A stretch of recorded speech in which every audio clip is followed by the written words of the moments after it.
Syahri dedah tangan gaib cuba halang RUU lompat parti. Cuba burukkan PAS dengan Taliban. Ini amaran PAS terhadap PDRM.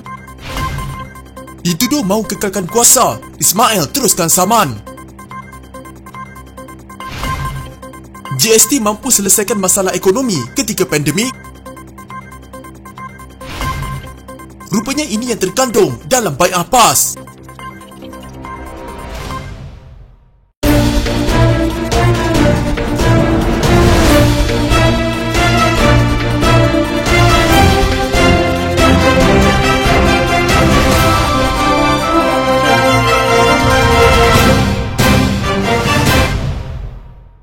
Kerajaan sukar untuk membentang dan meluluskan rang undang-undang anti lompat parti. Berikutan jemaah menteri juga terdiri daripada katak politik, sindir veteran UMNO Syahri Samad. Syahri berkata, 39 ahli parlimen yang berada di Dewan Rakyat ketika ini terdiri daripada mereka yang melompat parti. Kerana apa mereka lompat? Sama ada mereka tidak didakwa ataupun mereka dapat jawatan yang lebih baik dari semasa mereka berada dalam parti asal mereka, katanya di Facebook. Bekas Menteri UMNO itu turut memberi contoh ahli parlimen Masjid Tanah Mas Ermiati Samsudin dan ahli parlimen Jeli Mustafa Muhammad sebagai pemimpin politik yang tidak didakwa meskipun menerima dana daripada bekas Perdana Menteri Najib Razak turut melompat parti. Hamzah Zainuddin dan Dr. Latif Ahmad dapat jadi Menteri Kanan atau Menteri kerana mereka lompat masuk bersatu. Hamzah pegang jawatan Menteri yang kanan. Dr. Latif sudah terlalu lama berjawatan sebagai Timbalan Menteri dan sebelum PADU 14 pun telah menjadi ahli parlimen biasa. Selepas lompat parti, baru jadi Menteri penuh, katanya. Menteri di Jabatan Perdana Menteri Parlimen dan Undang-Undang Wan Junaidi Tuanku Jaafar berkata,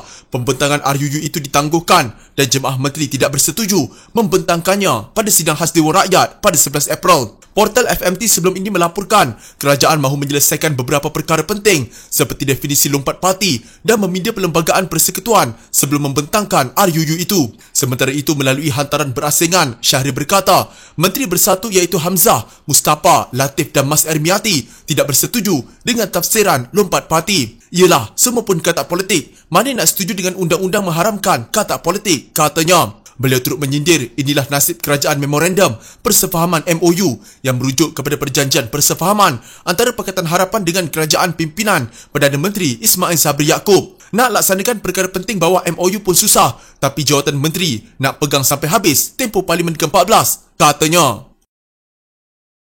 Kenyataan polis bahawa PAS menggunakan Taliban untuk meningkatkan imej Islamnya hanyalah percubaan bagi memburukkan parti itu, kata Mursyidul Amnya Hashim Jasin. Hashim turut menolak kenyataan tersebut. Sebaliknya berkata, tiada bukti bahawa PAS mengikut Taliban.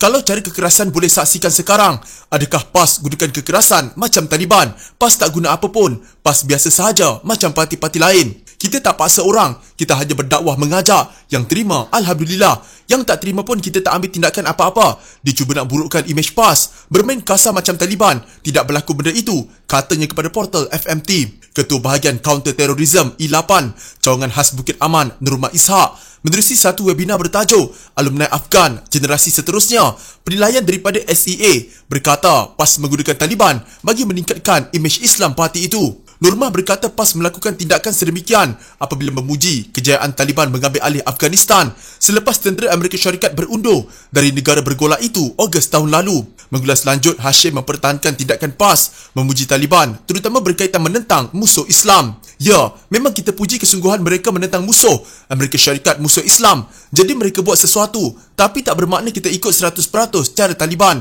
Kita dalam negara demokrasi, berbeza, kata bekas ahli Dewan Undangan Negeri Sanglang itu lagi.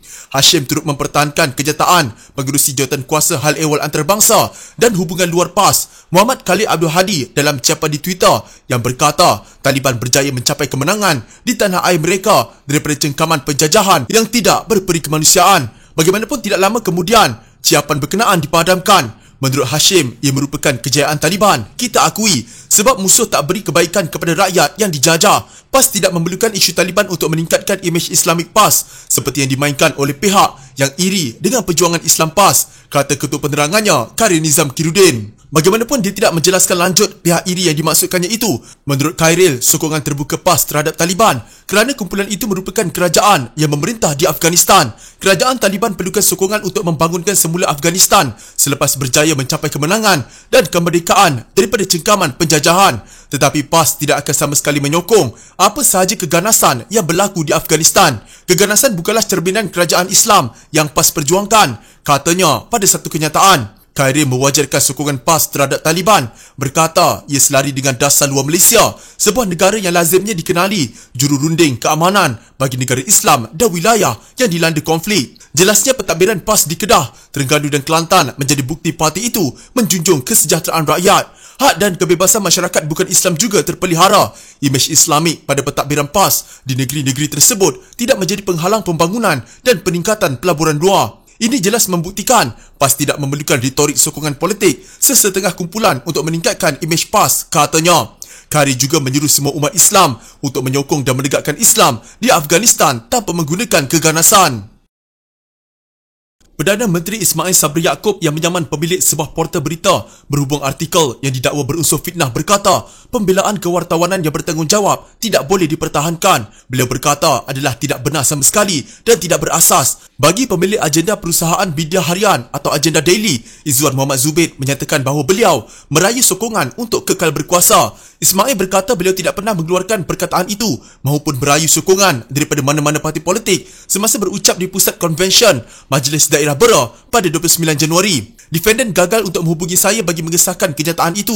Sebaliknya dia menerbitkan artikel yang berunsur fitnah. Katanya menjawab pembelaan Izzuan yang difailkan bulan lalu. Ismail berkata beliau turut menolak pembelaan justifikasi dan komen adil. Pembelaan justifikasi dan ulasan yang adil tidak boleh digunakan kerana kenyataan itu palsu dan tidak berasas, katanya. Beliau memfailkan saman pada 17 Februari selepas agenda daily menerbitkan artikel bertajuk Ismail Sabri bimbang jadi Perdana Menteri paling singkat, rayu jangan tarik sokongan. Izzuan berkata portal berita itu mengamalkan kewartawanan yang bertanggungjawab. Artikel itu tidak diterbitkan dengan niat jahat dan perkara itu adalah kepentingan awam.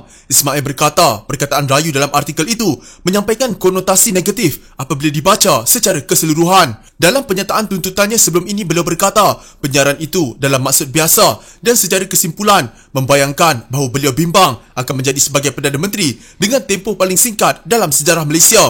Beliau berkata juga tersirat bahawa beliau terdesak untuk memegang jawatan itu dengan apa cara sekalipun dan sanggup merayu parti politik tertentu supaya tidak menarik balik sokongan kepadanya. Katanya artikel itu juga memberi gambaran bahawa beliau hanya mementingkan kedudukan dan tidak mempedulikan rakyat. Beliau memohon injangsi kekal, ganti rugi dan permohonan maaf untuk disiarkan dalam agenda daily dan dua akhbar. Mahkamah Tinggi menetapkan pengurusan kes pada 21 April. Peguam mewakili Ismail, Joshua Tan, berkata pada 27 April, mahkamah sama ada akan memberikan injangsi untuk menghalang agenda daily daripada menyiarkan atau mengulangi dakwaan itu sementara menunggu keputusan perbicaraan. Ismail memperoleh injangsi ad interim pada 4 Mac dan ini akan terus berkuat kuasa sementara menunggu keputusan permohonan injangsi. Cukai barang dan perkhidmatan GST boleh digunakan untuk membantu rakyat yang terjejas kesan daripada pandemik, kata Najib Razak di tengah-tengah gesaan agar sistem percukaian itu diperkenalkan semula. Dalam hantaran di Facebook, bekas Perdana Menteri itu berkata demikian dengan merujuk kepada tindakan beberapa negara yang menaikkan cukai seumpamanya itu ketika krisis kesihatan melanda. Sebelum ini, Najib pernah mengemukakan cadangan sama berhubung pengenalan semula GST namun selepas negara kembali pulih daripada kesan wabak penyakit berbahaya.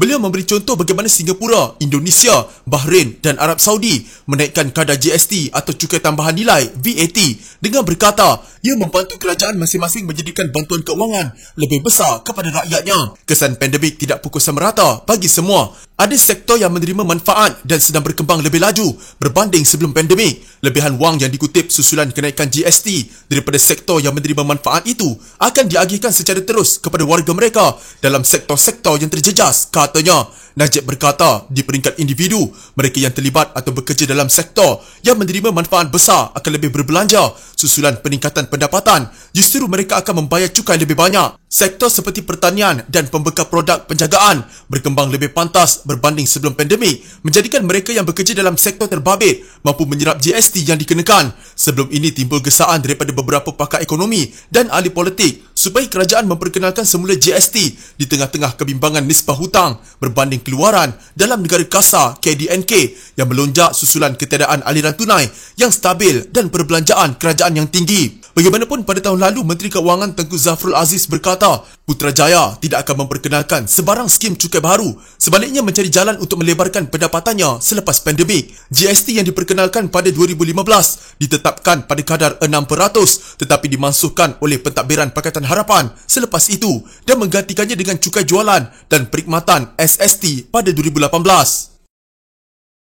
Wakil rakyat lompat parti bukan isu baru bagi PAS. Sebaliknya, sejak tahun 1959, malah kerajaan negeri pimpinan PAS di Kelantan dan Terengganu pernah dijatuhkan pada tahun 1960-an selepas beberapa wakil rakyat parti itu berpaling tadah ke parti lawan. Presiden PAS Tan Sri Abdul Hadi Awang berkata, disebabkan masalah tersebut, PAS terpaksa memperkenalkan bai'ah atau berjanji memberi ketaatan terhadap semua wakil rakyat yang bertanding di bawah logo parti itu.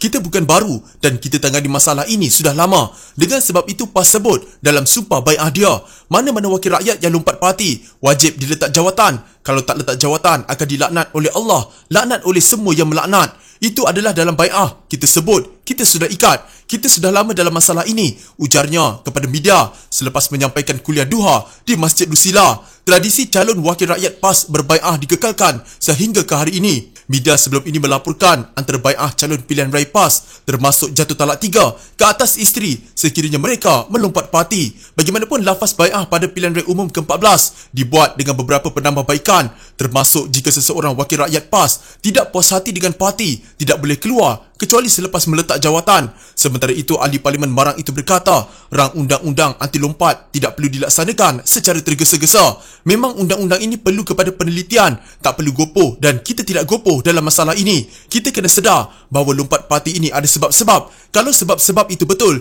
kita tidak boleh tolak. Kalau sebab-sebab itu salah, baru kita tolak. Ini perlu kepada penafsiran terhadap perjuangan kita untuk selamatkan rakyat, bukan selamatkan diri. Jika parti itu tidak betul, takkan dia nak ikut parti itu lagi, termasuklah parti PAS pun. Kalau parti PAS ubah dasar dia, orang PAS tak boleh ikut. Dengan sebab itu kena ada huraian-huraian dia. Tak boleh buat mudah-mudah saja, jelasnya.